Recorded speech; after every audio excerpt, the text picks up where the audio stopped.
Amerika Birleşik Devletleri Dışişleri Bakanı Mike Pompeo, dini özgürlük konusuna değinerek özellikle Çin'in dini özgürlük politikasında yanlış yol izlediğini söyledi. Pompeo'nun bu sözleri, Amerika Birleşik Devletleri'nde bugün başlayacak olan dünyada dini özgürlük konulu toplantıdan önce söylemesi ise dikkatlerden kaçmadı. Doğu Türkistan'da suçsuz yere hapsedilen gençlerden sonra yaşlı ve hasta Müslüman Uygur Türkleri de sudan sebeplerle gözaltına alınıyor. Dünya kamuoyunun bu keyfi uygulamalara sessiz kalması, bir şey yapmamasına, vatanlarından hür dünyaya çıkan ve Avrupa'ya iltica eden muhacir Uygurlar itirazlarını ve tepkilerini ortaya koyuyorlar. Bu konuda kendisinin anne babası ve kardeşi de hapsedilen ve Avusturya'da ikamet eden 2 çocuk annesi olan Mahbube abla, bütün aileler adına Uygur TV'ye şu ifadelerde bulundu. Çin hükümetinin bir senedir devam eden tutuklamalarla sözde eğitim merkezi adı verilen hapishanelere götürülen yaşlı anne ve babalar ve genç kardeşlerimizin hayatından endişe ediyoruz. Benim de kendi anne ve babamı ve kardeşimi de tutuklamışlar.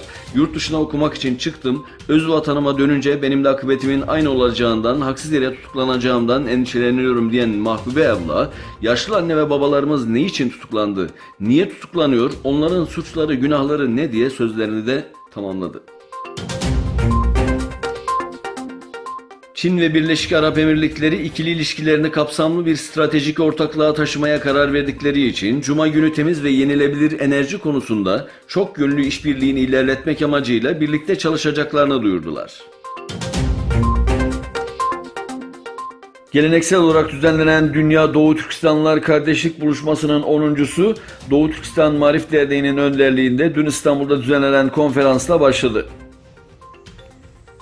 Doğu Türkistan asıllı akademisyenler, düşünürler, kanaat önderleri ve sivil toplum temsilcilerinin katılımıyla gerçekleşecek bu kamp faaliyetine Doğu Türkistan davasına gönül veren kişi ve kurumların da iştirak ettiği belirtildi.